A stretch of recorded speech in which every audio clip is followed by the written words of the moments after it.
If you're looking for a good-looking automatic dive watch with loads of vintage vibes that doesn't break the bank, you've reached the right video.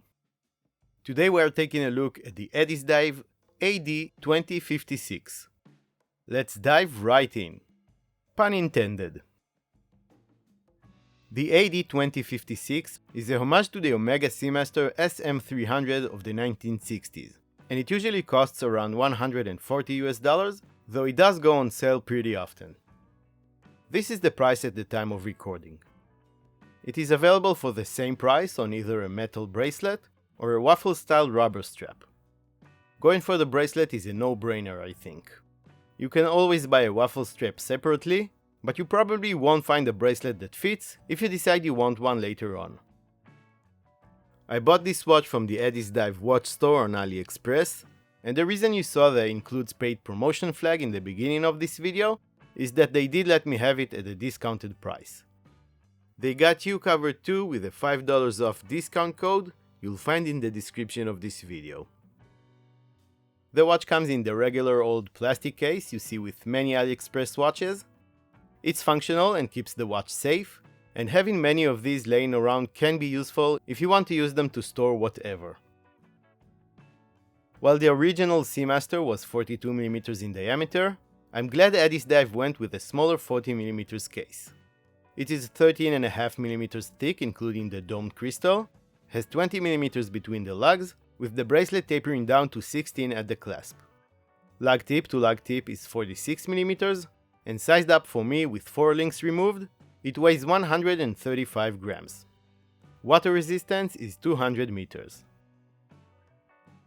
The design of the dial is nothing short of iconic.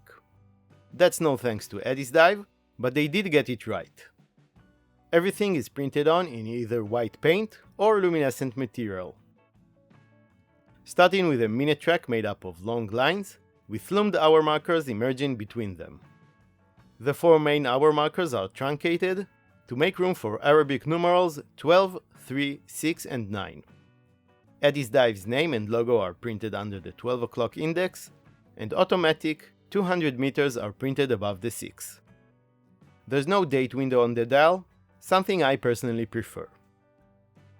The hands are highly polished sword-style hands, packed full with lume.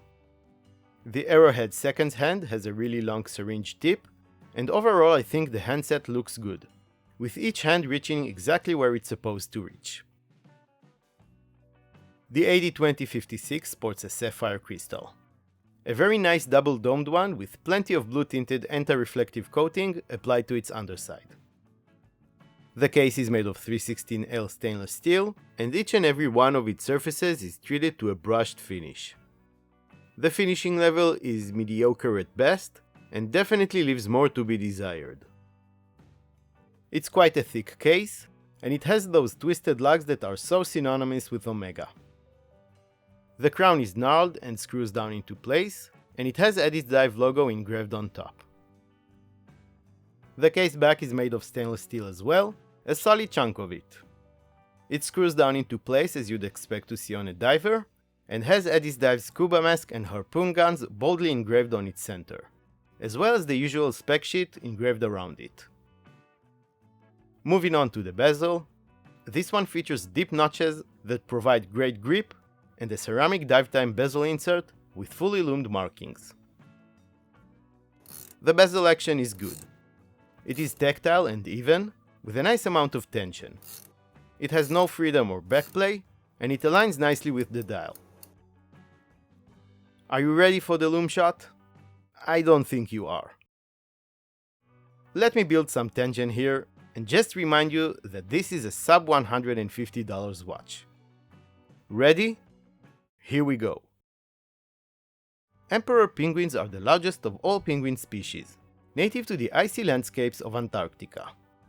They are known for their remarkable adaptations to extreme cold, including a thick layer of boom! Take a look at this loom shot. BGW9 Superluminova is what Addiesdive used on the dial, hands and bezel insert.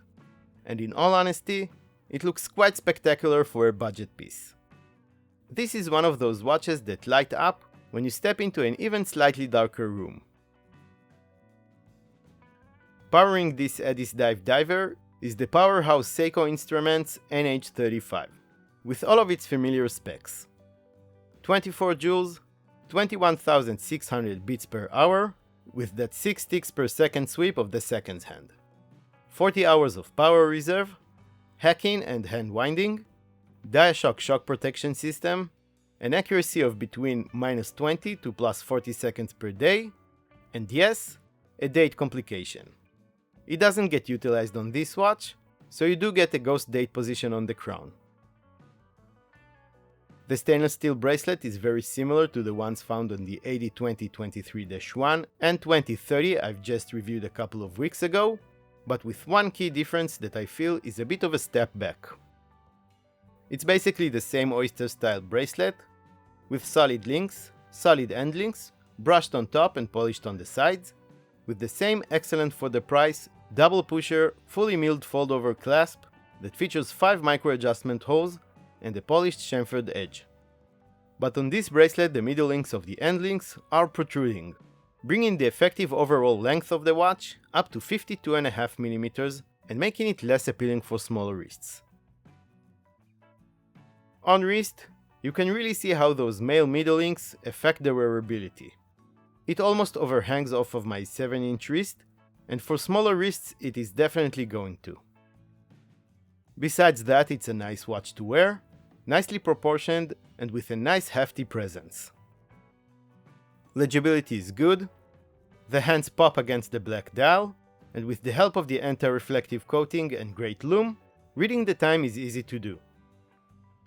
A black dial diver is always going to be a strap monster. Here are a couple of options that I think work well.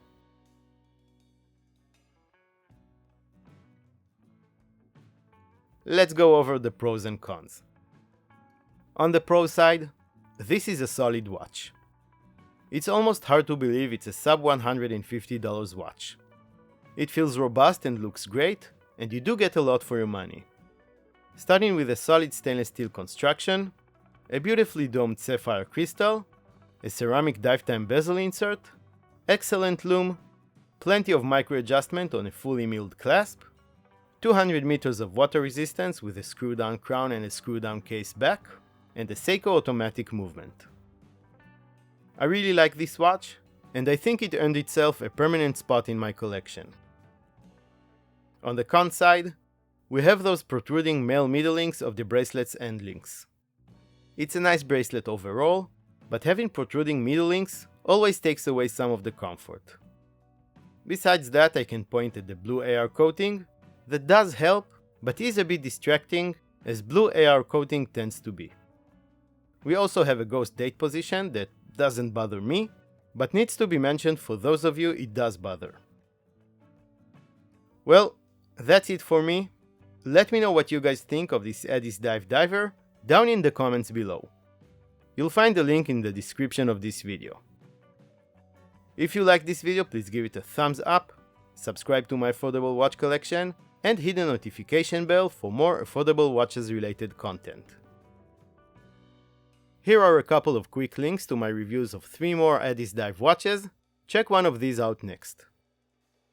I want to thank you all very much for watching, and I will see you next time.